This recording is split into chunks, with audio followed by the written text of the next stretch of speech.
It's inappropriate, and I want to turn in CNN for not doing a good job. And if I may follow up on that, just something that Jonathan Karl was asking you about. You said that the leaks are real, but the news is fake. I guess I don't understand. It seems that there's a disconnect there. If the information coming from those leaks is real, then how can the stories be fake? No, the reporting is fake. And if I look, may ask, look, I just want to ask Jim, you know what it is? Here's the thing. The public isn't, they read newspapers, they see television, they watch. They don't know if it's true or false because they're not involved. I'm involved. I've been involved with this stuff all my life, but I'm involved. So I know when you're telling the truth or when you're not. I just see many, many untruthful things. And I'll tell you what else I see. I see tone, the word tone. The tone is such hatred.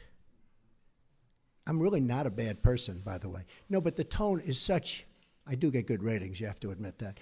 The tone is such hatred. I watched this morning a couple of the network, and I have to say, Fox and Friends in the morning, they're very honorable people. They're very, not because they're good, because they hit me also when I do something wrong, but they have the most honest morning show.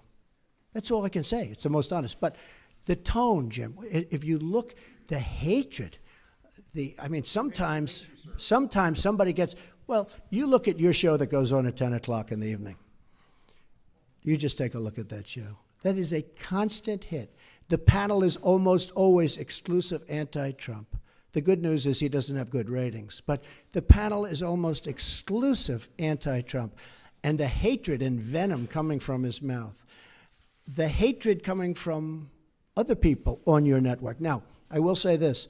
I watch it. I see it. I'm amazed by it. And I just think you'd be a lot better off. I honestly do. The public gets it, Look, when I go to rallies, they turn around, they start screaming at CNN. They want to throw their placards at CNN, I think you would do much better by being different. But you just take a look. Take a look at some of your shows in the morning and the evening.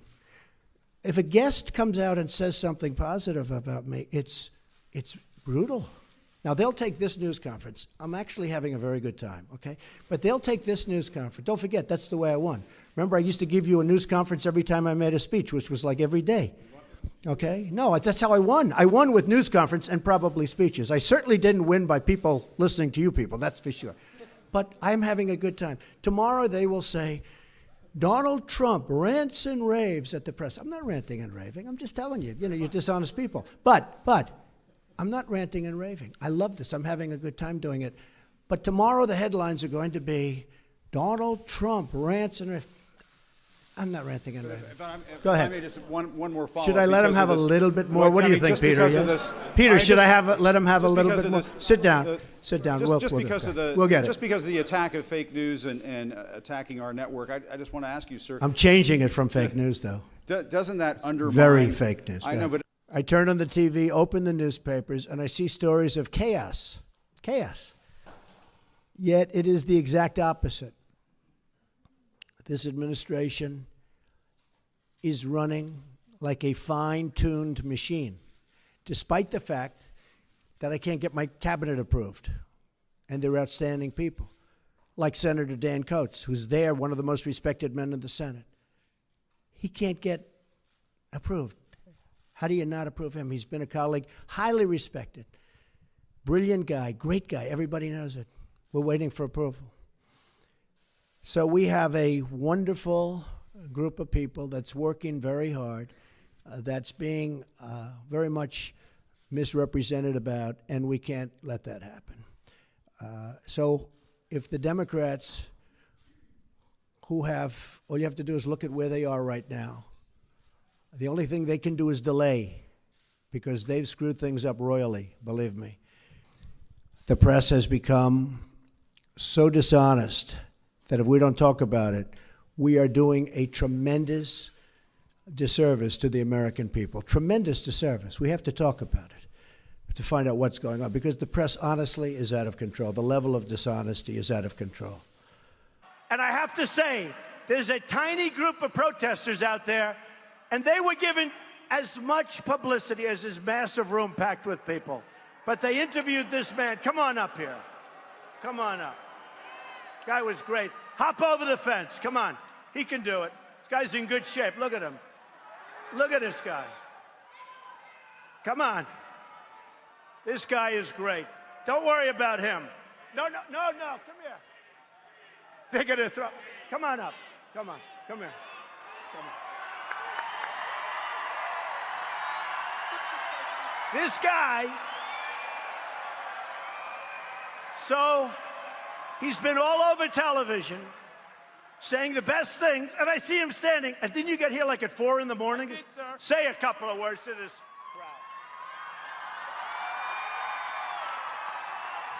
crowd. Mr. President, thank you, sir.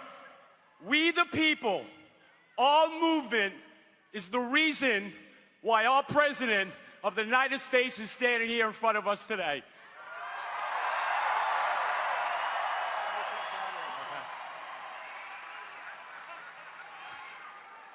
When President Trump, during their election, promised all these things that he was going to do for us, I knew he was going to do this for us. The media is going through what they have to go through to oftentimes distort, not all the time, and some of the media is fantastic, I have to say. They're honest and fantastic. But much of it is not. The distortion, and we'll talk about it, you'll be able to ask me questions about it.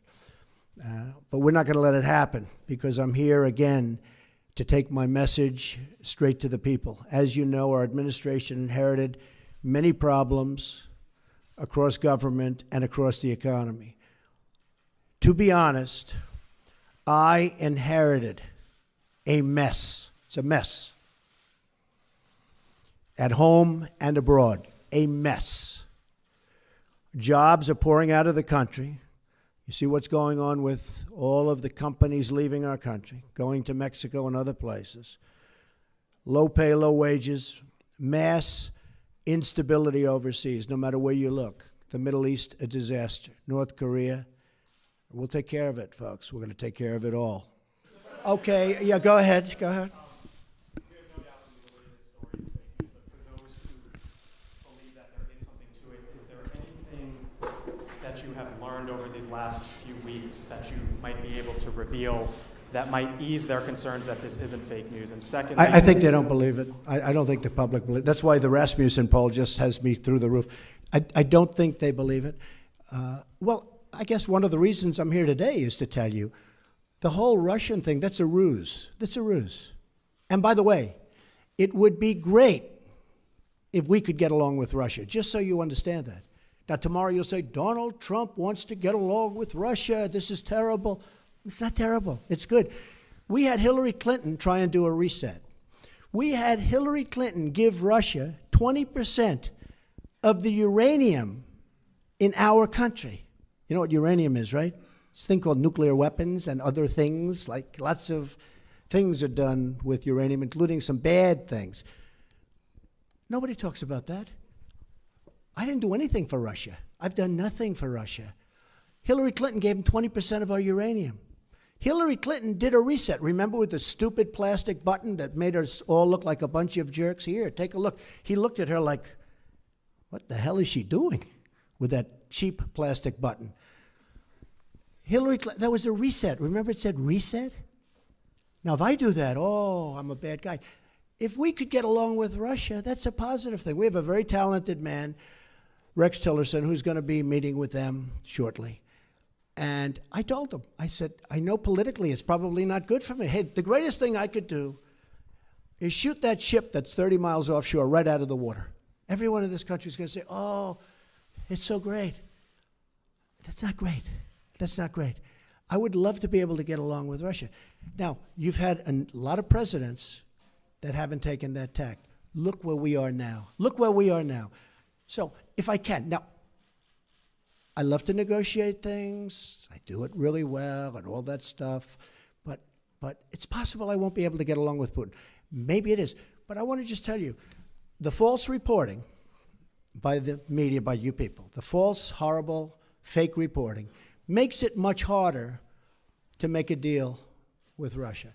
And probably Putin said, you know, he's sitting behind his desk and he's saying, you know, I see what's going on in the United States. They follow it closely. It's going to be impossible for President Trump to ever get along with Russia because of all the pressure he's got with this fake story, okay?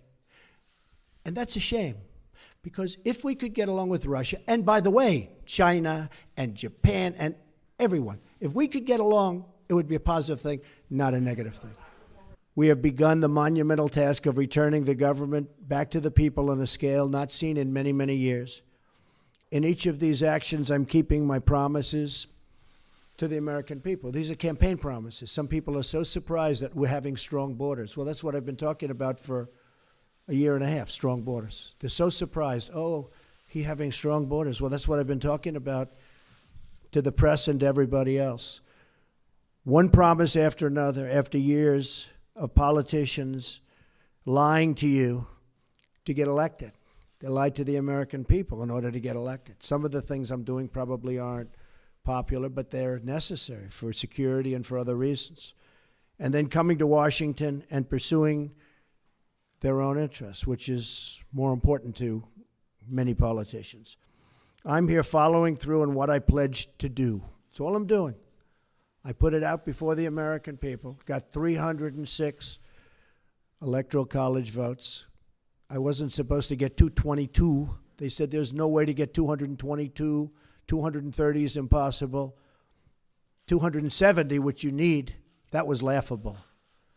We got 306 because people came out and voted like they've never seen before. So that's the way it goes. I guess it was the biggest electoral college win since Ronald Reagan. Hey, thank you for watching. Don't forget to like, comment, share, and subscribe for more.